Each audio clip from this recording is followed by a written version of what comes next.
Alright, hi everyone. So quick update, doing pretty well, catching up with my emails and our conversations, and I think we're pretty much rolling again with the one-to-ones, which is nice.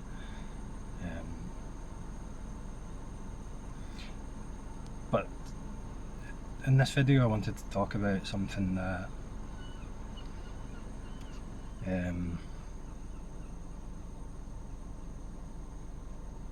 kind of feels more relevant than ever after having not talked about this, whatever this is. You want to call it like awakening or non-duality or enlightenment or whatever. Not talking about it kind of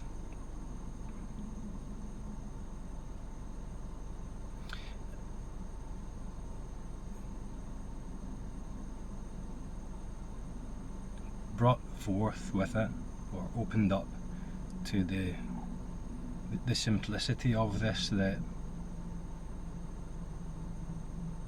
can't be spoken of, and how if enlightenment, if awakening is anything, it's that simplicity.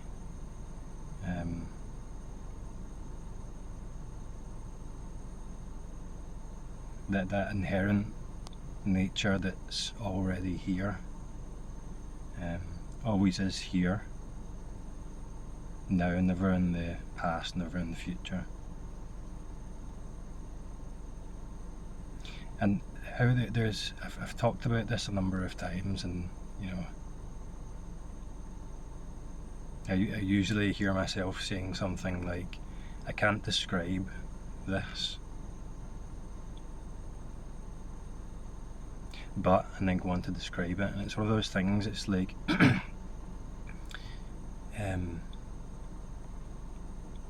you know, I didn't hear this for a good while. You know, I heard the words, my mind, the individual mind, related to the content of those words, but I didn't really hear it until that premise, that setup, relaxed enough for what it's pointing to, that's here already, that's uncaused by anything, that doesn't need to be understood for that to shine through, so to speak, or to be what it is, which it is anyway. There's a big flaw in speaking about this at all, and that doesn't mean that it's bad or wrong to speak about it, or that it is negative or ineffective. It's just that flaw can't be understood by the mind, not in a direct way, not in a real way. And the flaw is in the setup, the premise, the context, and the way we communicate. We hold a position in relation to something else. We're relating back and forth between an object and the subject. There's a relationship which goes back and forth between one person and another person, or the knower and the knowledge. And in that world, the mind works. That's all it knows. It can't know anything beyond that. And what's beyond that is not something that can be related to in that way. It's something that's everything, really, that's simply here in all aspects of that relationship, in the object, in the subject, in everyone and everything, and every subject, every thought.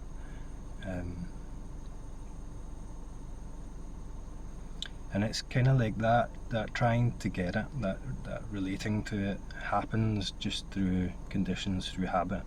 It's just the way the mind works, and that continues to do its thing.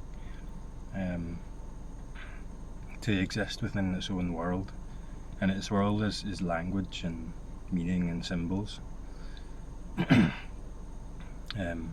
thought, and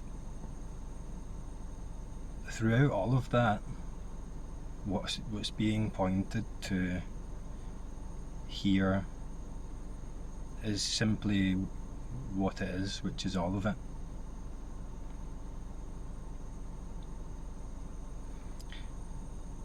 So this premise, this context is that is flawed here, is that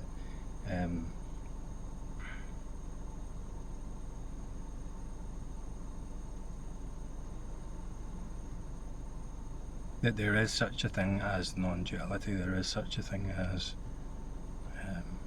awakening is something that is captured somehow, or concluded somehow, or understood by the terms of the individual. And this is what I can't explain on one level, because that never happens. It never actually happens. Awakening never happens by the rules and limitations of the personal mind. It's what's inherent anyway, which is always here. It's what you are that's here already, which doesn't depend on any specific set of conditions, because it is all conditions. It's too simple to be related to, and it is the relationship. So in hearing this, there's a couple ways it can be taken. It can make something about it seems to make sense, and the mind grabs onto that. But it doesn't make sense by the mind's terms. It's like what you are that's listening, what I am that's talking. There's a recognition that's ongoing, that's here already.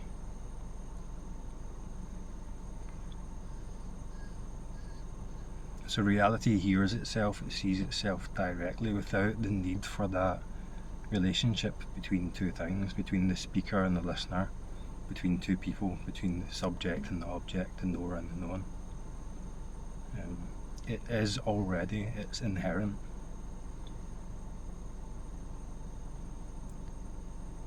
And the clarity is available in a relaxation of that function of the knower and the known, and a relaxation of the need to understand something about this, or to comprehend this, to capture it in some way, to own it personally, for the mind to, the mind wants to look at it and then conclude, yes, this is it. But if that happens, it happens in the absence of that that mind, in the absence of that thought. This is why I see quite lots of backwards path. It's a slowing down, it's a relaxation, it's a simple appreciation of what's already here, no matter what that is. So almost talking about it can complexify it. It just depends on directly what's listening that feels more real.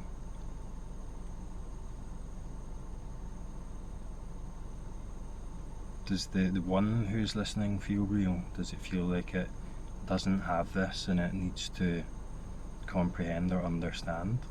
There's a distinctive feeling to that, of not complete, not whole. This isn't it yet. This isn't the right experience. And then you might notice that in different circumstances, when everything is very comfortable, when you're in a good place, when the mind isn't being triggered and pulled this way and that way,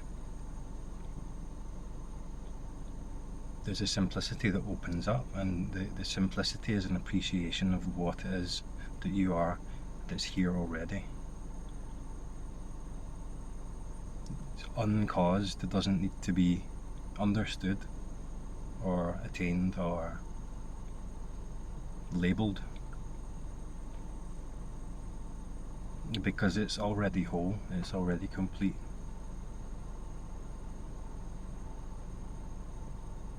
There never was an attainment or a stage of awakening to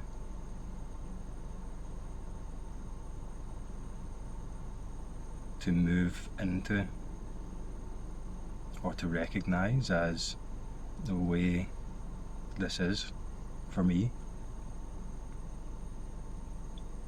But there's a possibility to relax more and more, such that what you are that's already here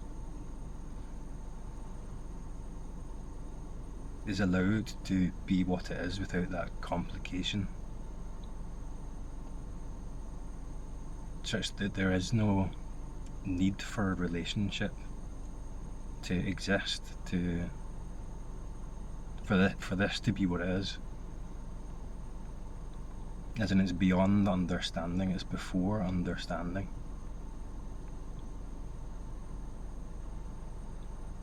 So there are different ways to talk about it. You could say it's behind the words, or it's between the words. It's a quiet aliveness, an inherent awareness. Or you could say that it's that which is awake, that you are, that is experiencing all this. But any of these phrases, which we hear quite a lot, are only there to point to what can't be understood that is already here. And are there to have the effect of calming down the mind, because they point to something, life appreciating itself without the need for ideas or thoughts, without the need for the one that's in the centre of all this. It feels like it can cause it or learn it or something. That there is something to attain, that there is something better than this. That enlightenment isn't already here. And that's the big thing, that's the thing that can't be communicated, is the simplicity. This is why I like Eckhart Tolle's message, because the way he talks about it is in his books, the way he talks about it is he just talks about presence, from what I can remember. Presence, or the now, or isness, or, like other speakers or authors, he has different ways of describing it. He uses a lot of language and a lot of words, but the way he points to this is very simple. It's simply about presence.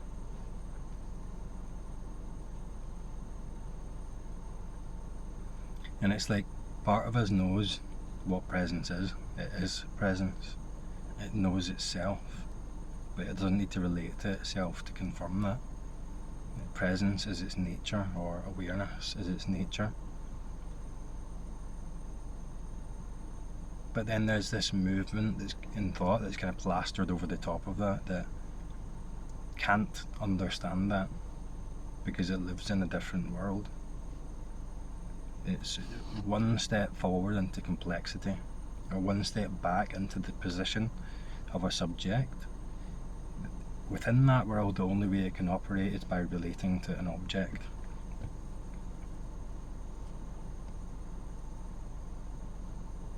So then there's the flaw, there's the limit, because language is set up in that way.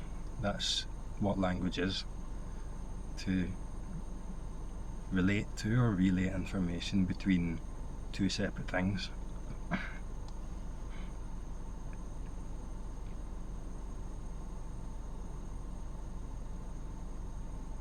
So really it's a way of listening, not just to the speaking, but to life itself, to that which is here, getting closer and closer to that which is already here, having a more direct relationship with life. Paradoxically, when we let go of trying to attain a state or trying to see what this that people talk about, the absence of the subject and an object, or the merging of the two, when we relax the need to understand that, then it presents itself, but it doesn't present to me as a person. I'm learning to swim at the moment. I was a non-swimmer for a while. I'm really bad at swimming, and the guy that was teaching me was showing me that the more you tense up, the more you try and make yourself buoyant, the more you move, it's kind of like quicksand. That tension makes you sink, and I'm finally starting to get now what he's talking about, or what I've heard before. And that when you fight the water fights back. If you go with the water, if you feel it for what it is, not trying to attain buoyancy within it, then buoyancy comes about. It's very much like that.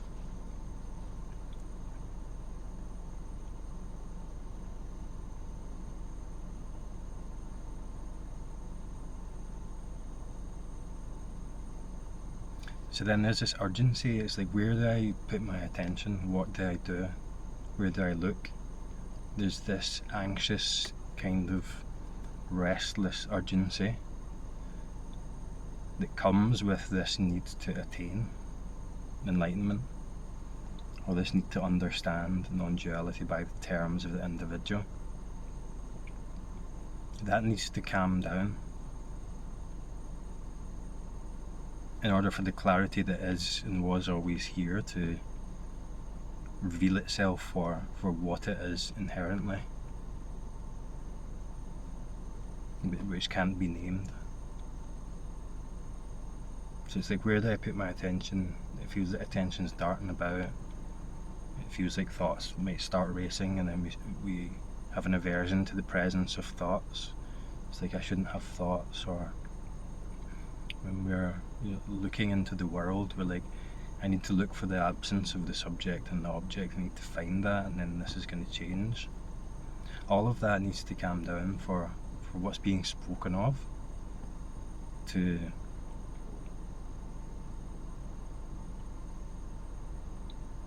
clarify, but it only clarifies in the absence of the apparent obstruction. It's a relaxation of that which isn't inherent in reality.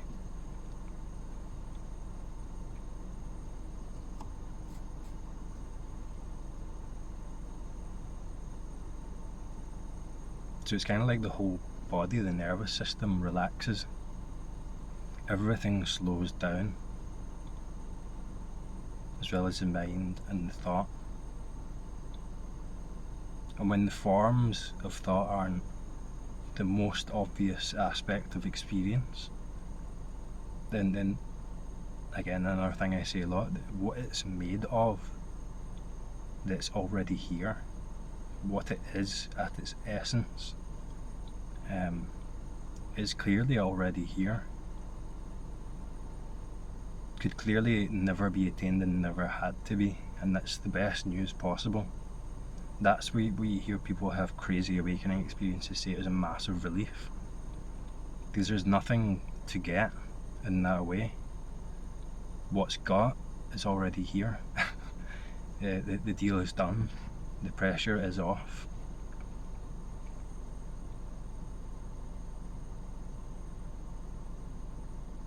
And I did notice that in this, in talking, I've talked to a lot of people, and talking to people, it's kind of like I said this a number of times, it's talking on two levels. There's that which can't be named, and then there's the thing that's trying to name it. There's that which doesn't need to be got, and then there's that which is trying to get it. all of that is made of it.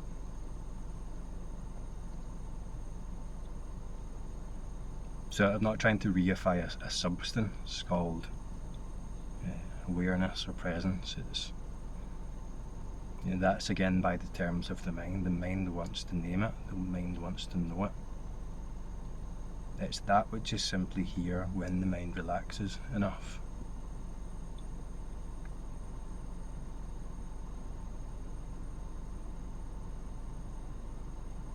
Such that this subject doesn't need to be here for this to be inherently understood.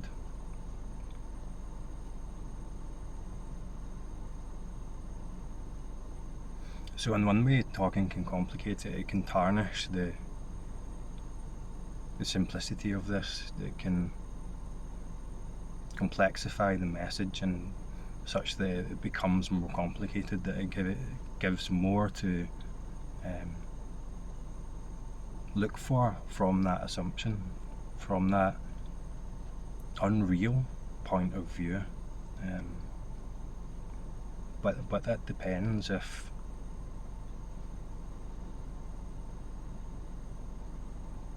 it depends what's listening that feels more real. Does the person feel real, or does the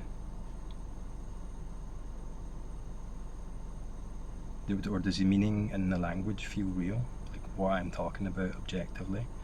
Or is the sound more interesting?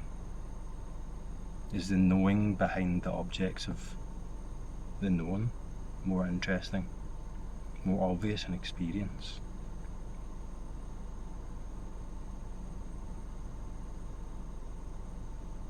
Is what you're looking at, whatever this appearance is, more interesting than naming aspects of it, or what's being seen, the objects? Is the sound of the words of my voice right now more interesting, more obvious than the content of the language? Is the attention being confined into language and meaning and symbols, psychological understanding, or is the attention everywhere? Is the feeling of the body as obvious as the meaning of the words, is what I'm talking about? What does it feel like to just relax into what's already here, without the need to move or go anywhere, without the need to figure out where to put your attention? What is the most simple experience? What are you that's here, undeniably, that's inherent? Like, the question doesn't have an answer by the terms of the mind. It doesn't need to be answered. It has been answered already. It doesn't appear in time. It's not something that's going to clarify next in the future. It's already here.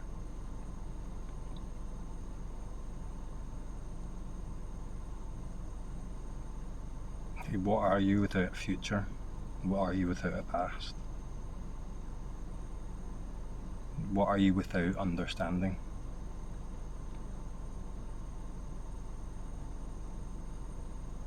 What are you that's an impossible mystery that doesn't ever need to be solved?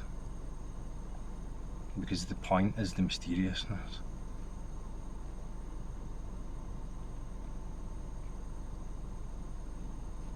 What are you that is here now, that doesn't move, which includes all movement?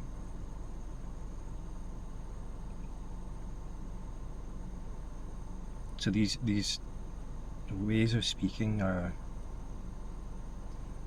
there to shut down that relationship between life and the one living it, between the knower and the known. To relax those polarities into the simplicity that is all of it already. And if I say presence, part of you knows that. It's like, I know what presence is. But at the same time can't understand. So the mind moves to understand what is presence, but you know it. What is awareness? You know it. What is freedom? And freedom is what you are. It's already here.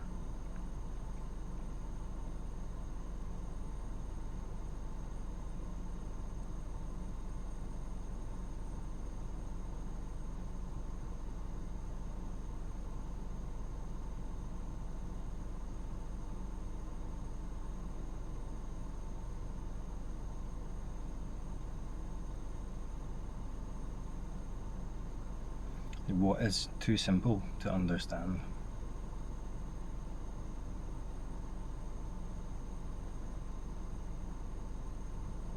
What is too present to clarify in the future?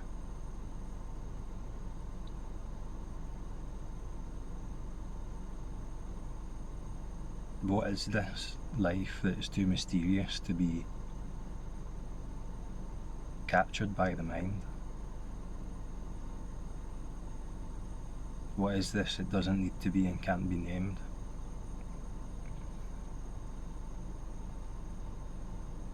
What are you that's already here? Which includes all the thought, all the rumination, all the seeking. What is it that's seeking?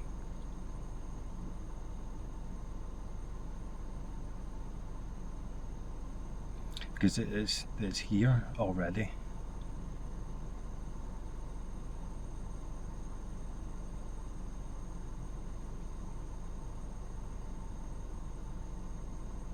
It won't clarify in the future. It's only clarifying now, and there is no conclusion. It's ongoing, ongoing, ongoing, now, now.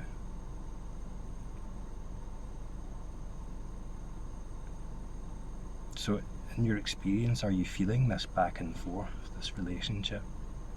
Or is what I'm saying settling you down into what's already here? And does that feel like a relief? Or does it feel like there's still something to get? This that I always try and explain that I can't is understood now, intuitively, in that feeling. Not in an intellectual or conceptual understanding. Not in the future. Not in the past. It's kind of like going off the map of the mind into what can't be understood that's here. That limit of the intellect. Letting go into that which you are that's here, that can't be intellectualized, but also doesn't exclude anything. Anyway, that'll need to do it for now. I'll talk to you next time.